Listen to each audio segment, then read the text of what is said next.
picture this. You're in a meeting. The stakes are high, deadlines are looming, and you've presented your well-researched plan. And then, bam, someone from across the table challenges your idea with unexpected force. The room heats up, your heart is pounding, your face flushes, and before you know it, you're on the verge of saying something that you will most likely regret. Sound familiar? We've all been there. Whether it's a tough conversation at work, a heated discussion with a loved one, or negotiating terms with high-stakes clients. Staying calm when emotions run high is easier said than done. But here's the good news. Keeping your cool is a skill, not a superpower. And with a few evidence-based techniques, you can master it like a pro. So why do we lose control during arguments? When tensions rise, your brain activates the amygdala, the part responsible for detecting threats.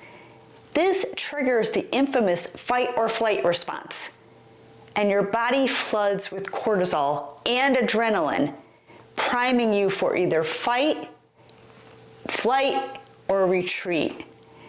And here's the kicker.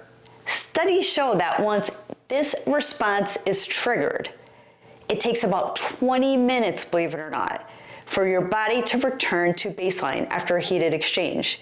So that's 20 minutes where you might be saying things that you don't mean. You're missing critical details, or you're making decisions that you'll wish you could rewind. So according to a study by Dr. John Gottman, he's a relationship expert with over 40 years of research. He came back saying that 95% of conflicts that start off with criticism or with contempt escalate rapidly. And I think when you think about it, it all makes sense, right? But when people learn to manage their emotions and respond intentionally, they significantly can reduce the likelihood of damaging the relationship. So, how do you hack your brain to stay cool? How do you stay cool when your body wants to throw out all these verbal punches, right? You're gonna wanna first pause, breathe, and reflect. And maybe pause and breathe like a Navy SEAL. When Navy SEALs face high stress situations, they rely on a simple technique called box breathing. And they do that to stay focused. So here's how it works. You're gonna wanna inhale for 4 seconds, hold for 4 seconds, exhale for 4 seconds, and then hold for another 4 seconds. And if you repeat this over 3 to 4 times, it will start to be calming. So research from Harvard Medical School, they show that deep, controlled breathing, it activates the parasympathetic nervous system, reducing the intensity of your body's stress response. And that's what we want because we want to be able to think clearly. So whether it's a heated conversation or a conversation with anyone, maybe just taking a pause to take a deep breath, even if it's for a few seconds, can bring that habit to life. And then you start to do that on a regular basis. So even when times like this get hard and stressful, you're doing the breathing. And maybe you're thinking a little bit more clearly, right? And you want to label your emotions sometimes. And I know that sounds crazy, like naming them, but neuroscientist Dr. Matthew Lieberman, he discovered that simply labeling your emotions of telling yourself, I'm frustrated, or I'm getting anxious, it reduces the activity in the amygdala and it increases the activity in your prefrontal cortex. So this means that naming what you're feeling, it helps your brain actually shift from emotional reactivity to logical reasoning. And you might want to try something like the 3-second rule. So before you respond, take 3 seconds to pause and ask yourself these 3 questions. is what I'm about to say helpful or hurtful? Second is, will this move the conversation forward or escalate it? And the third question is, am I reacting or am I responding? That is the key right there. So these micro moments, they give your brain enough time to override that emotional reflex and engage your rational side. And there's a lot of power of tactical empathy. In his book, Never Split the Difference, former FBI hostage negotiator Chris Voss, he introduces the concept of tactical empathy. And that's basically acknowledging the emotions of the other person without agreeing or giving in. So try using phrases like, "It sounds like you're frustrated about," or something like, "I hear that this is really important to you."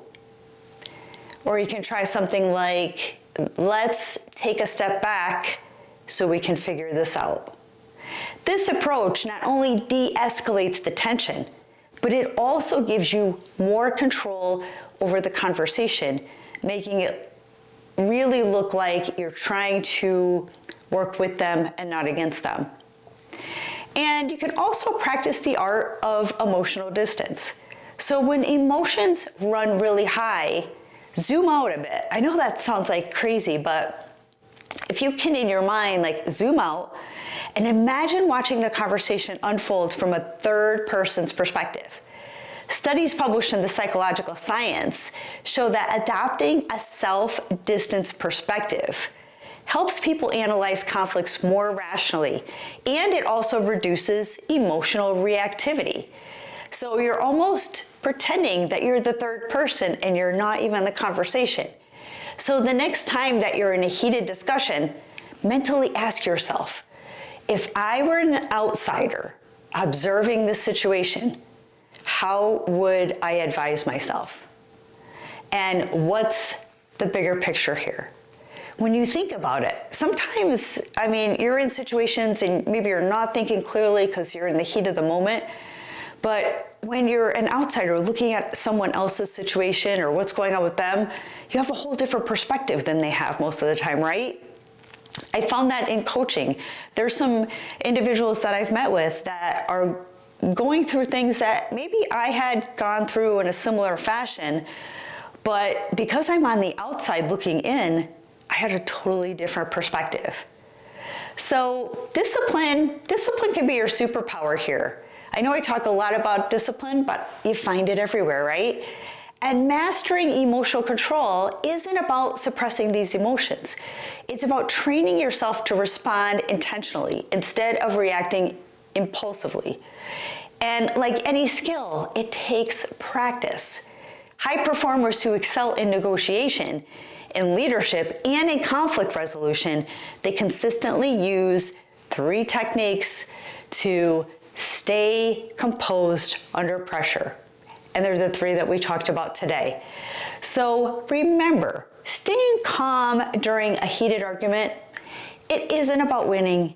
It's about keeping the conversation on track and preserving relationships.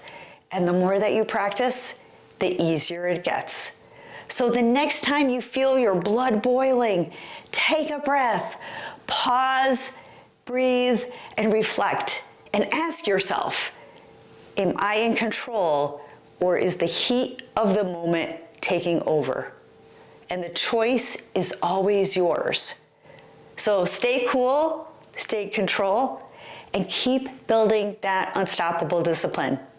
So if you're looking to up your discipline game, download my free ebook, Discipline Made Simple. 5 proven steps to transform your life in the next 30 days. And I'll put the link in the comments and the description below. So if you found this conversation and this content valuable, please consider sharing, please consider subscribing, and we will see you on the next video.